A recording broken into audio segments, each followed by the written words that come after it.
Taïwan dans toute sa diversité, une émission de Radio Taïwan International.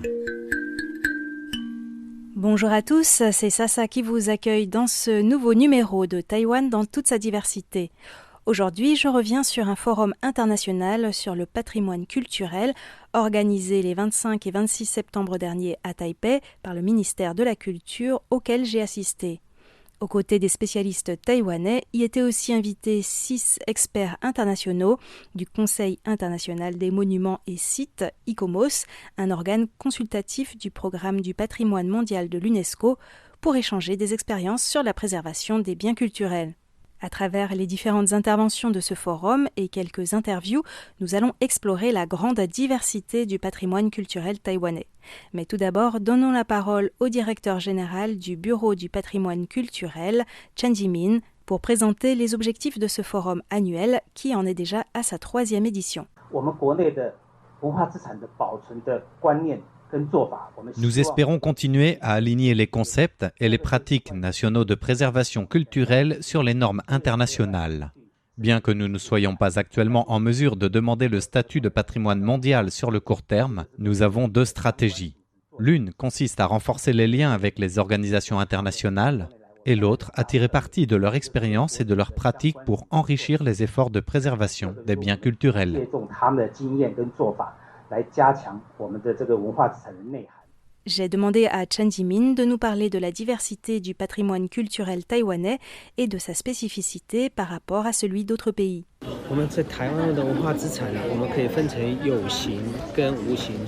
Nous pouvons diviser le patrimoine culturel en 2 grandes catégories, tangibles et intangibles, qui sont elles-mêmes subdivisées en une quarantaine de sous-catégories.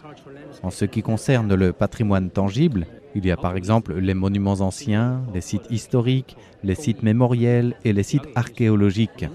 Mais il y a aussi ce que l'on désigne par le terme de paysage culturel. Le patrimoine intangible, cela concerne plutôt l'artisanat traditionnel, les arts du spectacle traditionnel, l'art culinaire, les savoir-faire traditionnels et les traditions orales. Chaque pays a ses spécificités. À Taïwan, je crois que l'une de nos spécificités, c'est que nous avons un patrimoine très diversifié sur un territoire relativement petit. Bien sûr, les sites architecturaux à Taïwan sont aussi spécifiques et différents des styles d'autres pays. Nous avons aussi parlé aujourd'hui dans cette conférence du paysage culturel d'Alishan, qui lie la montagne à la ligne de chemin de fer. C'est quelque chose qui est assez rare ailleurs. Bien sûr, Taïwan a classé de nombreux sites au patrimoine culturel ou en tant que monuments historiques dans tous les comtés de l'île principale et les îles périphériques. Depuis quelques années, certaines pratiques ont aussi été classées patrimoine culturel intangible.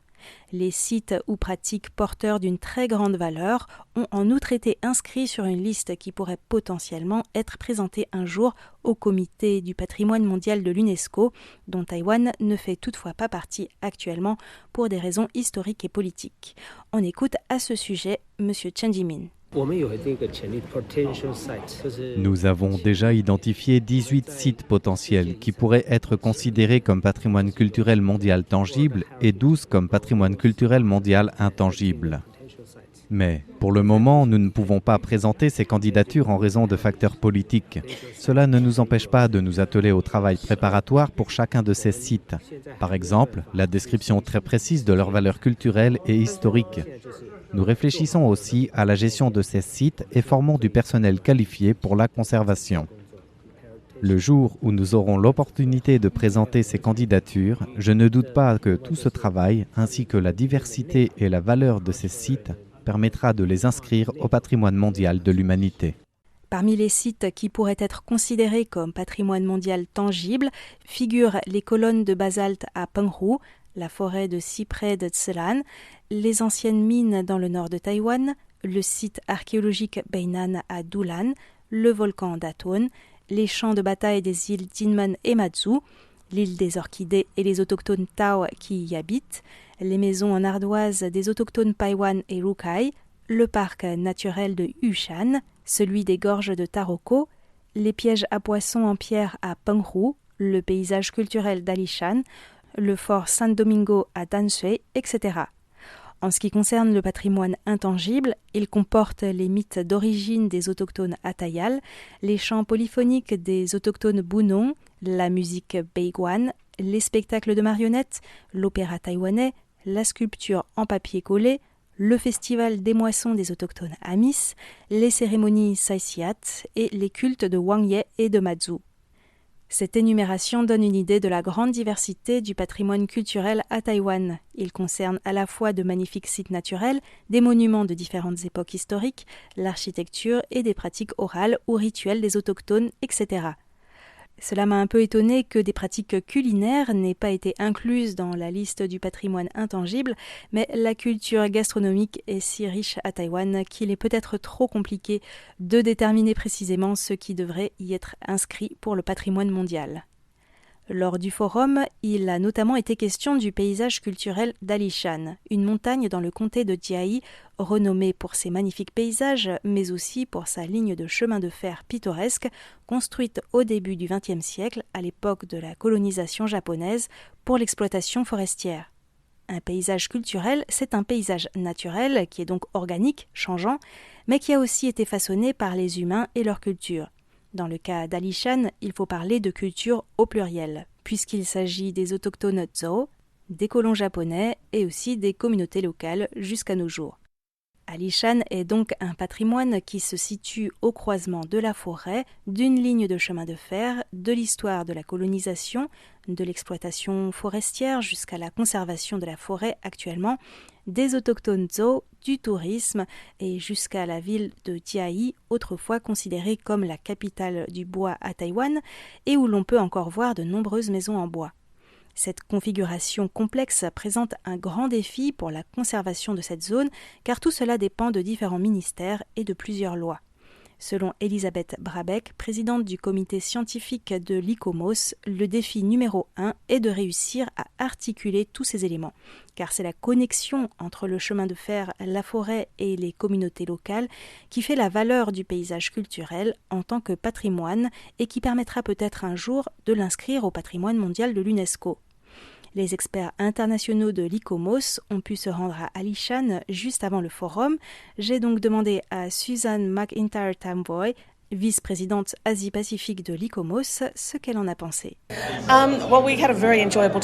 Nous avons passé un très bon moment. Le paysage était à couper le souffle et ce qui m'a le plus marqué personnellement, c'est de rencontrer des personnes de l'ethnique Zhou dans leur village et de dialoguer avec eux à propos de leur culture. Je souhaiterais que les Zhou aient davantage d'opportunités de participer au tourisme dans la région car je crois qu'ils ont beaucoup à offrir. Par ailleurs, la taille des arbres que nous avons vus est extraordinaire. J'apprécie le respect des Taïwanais pour ces vieux arbres dans la manière dont est développé cet endroit. Ils conservent même les arbres qui sont tombés et les intègrent au design. En ce qui concerne l'architecture, c'est important de trouver un équilibre entre la préservation des anciens bâtiments et l'inclusion des nouveaux bâtiments. Je crois que les Taïwanais y travaillent avec notamment la restauration d'anciennes gares. J'ai hâte de voir ce que cela va devenir ces prochaines années et je pense que ce sera encore mieux grâce à l'inclusion de bâtiments anciens rénovés de la communauté Zhou et davantage d'informations présentées sur la faune et la flore. En tout cas, c'était une superbe expérience. Selon elle, la clé de la réussite dans la préservation du paysage culturel d'Alishan est le dialogue avec les communautés locales. Elle a rappelé que les autochtones étaient aussi des experts et que les spécialistes de la préservation du patrimoine devaient plutôt jouer le rôle de facilitateurs. Lors du forum, la nouvelle gare de Jushan a été présentée. Son design moderne se fond dans le paysage et elle a été pensée pour être durable avec récupération de l'eau de pluie, des ponts pour permettre aux animaux de traverser la voie ferrée, etc. À propos de la préservation d'Alishan comme paysage culturel, j'interviewerai dans quelques semaines l'historien Jérôme Lanche qui a travaillé sur cette question aux côtés des architectes Michel et Mickaël. Lors de ce forum, il a aussi été question de réinterprétation du patrimoine. C'est-à-dire qu'il ne s'agit pas de conserver pour conserver par nostalgie, mais de réhabiliter des bâtiments anciens pour leur donner une nouvelle vie en s'interrogeant sur leur signification et leurs usages au présent et dans le futur. La restauration devrait être un moyen et pas une fin en soi, selon les réflexions des experts. Taïwan a cité les exemples d'anciens bâtiments rénovés qui abritent aujourd'hui des activités culturelles, Huashan à Taipei, le centre culturel Pier 2 à Kaohsiung, le musée de la littérature à Tainan, etc. Mais tout cela ne se fait pas qu'à l'initiative du gouvernement. Lors du forum, l'importance de l'entrepreneuriat des jeunes a été soulignée. Monica Rhodes, membre du conseil d'administration de l'ICOMOS, a présenté comment la communauté locale avait participé à la rénovation d'un stade de baseball de la Negro League aux États-Unis, datant de l'époque de la ségrégation et qui était en désuétude. Cela a permis de créer une nouvelle dynamique autour de ce lieu qui accueille aujourd'hui toutes sortes d'activités. Du côté taïwanais, 3 exemples ont été présentés. Tout d'abord, l'école du terrain Taiwan Tianye Xuexiao à Jiayi, dont j'avais parlé dans un épisode des joies de l'éco-construction. Ce groupe de community building, un concept américain qui signifie renforcer les liens de la communauté locale à travers des actions, a notamment rénové l'ancienne prison de Jiayi et les dortoirs des gardiens qui datent de l'époque japonaise. On écoute Ye Zheyue, fondateur de ce groupe. D'abord, c'est à travers des expositions que nous avons fait connaître cette ancienne prison. Mais maintenant, nous essayons de faire vivre ce lieu de manière permanente. Pour cela, nous coopérons avec des écoles. Cela permet par exemple à des adolescents, qui sont déjà physiquement presque adultes, mais qui ont besoin de développer leur maturité, de se rendre compte de ce que signifie la privation de liberté. Cela les fait réfléchir en prenant du recul. Ou bien, nous organisons aussi des visites guidées qui permettent avec des outils numériques de se rendre compte de comment était la vie en prison autrefois. Li Yini a présenté quant à elle le travail qu'elle réalise actuellement pour revitaliser un ancien village militaire, Tuansuan, de l'époque de l'arrivée de l'armée nationaliste du Kuomintang à Taïwan. Ce Tuansuan se situe près de la gare TGV de Yunlin et il était laissé à l'abandon. Après avoir fait des recherches approfondies, elle a eu l'idée d'utiliser le manga comme moyen de raconter l'histoire de ce lieu. Avec un groupe de personnes qui habitent à proximité, ils ont aussi ouvert une cantine qui propose notamment des plats de l'époque. L'objectif est de préserver l'histoire de ce lieu, mais aussi la mémoire de la guerre dans un esprit pacifiste. Zhang Yanjie a quant à lui présenté le Launcher Lab qu'il a fondé à Hengchuan dans le sud de Taïwan. Cette petite bourgade n'est pas prisée par les touristes, et pourtant elle est connue pour sa tradition du yueqin, la cithare en forme de lune. Et si Hengchuan était un musée sonore ?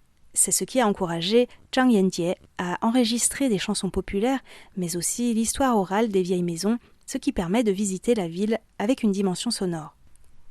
Mais ce n'est pas tout. Lors de ce forum, il a aussi été question du patrimoine militaire.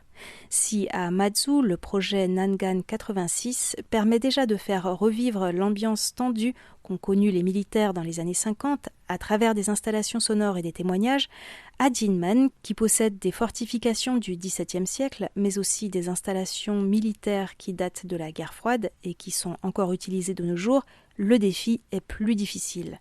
En effet, les militaires sont réticents à ouvrir leurs installations au public car elles demeurent encore stratégiques, ce que l'on peut aisément comprendre. Enfin, pour terminer cette émission, parlons du numérique, sujet qui a été abordé par Mario Santana Quintero, ancien secrétaire général de l'ICOMOS. Si le numérique permet de travailler plus efficacement, il doit rester un outil et ne pas devenir une fin en soi, a-t-il souligné. Par exemple, grâce à la réalité augmentée, on peut organiser des visites très intéressantes, mais cela ne remplace pas la réflexion sur la perspective que l'on souhaite adopter, sur les messages que l'on souhaite transmettre lors de la visite. Surtout, la numérisation ne doit pas être un prétexte pour ne pas préserver les bâtiments. On ne peut pas raser un bâtiment en se disant que cela est possible car un inventaire numérique détaillé a été réalisé. La réalité doit continuer à primer sur le virtuel.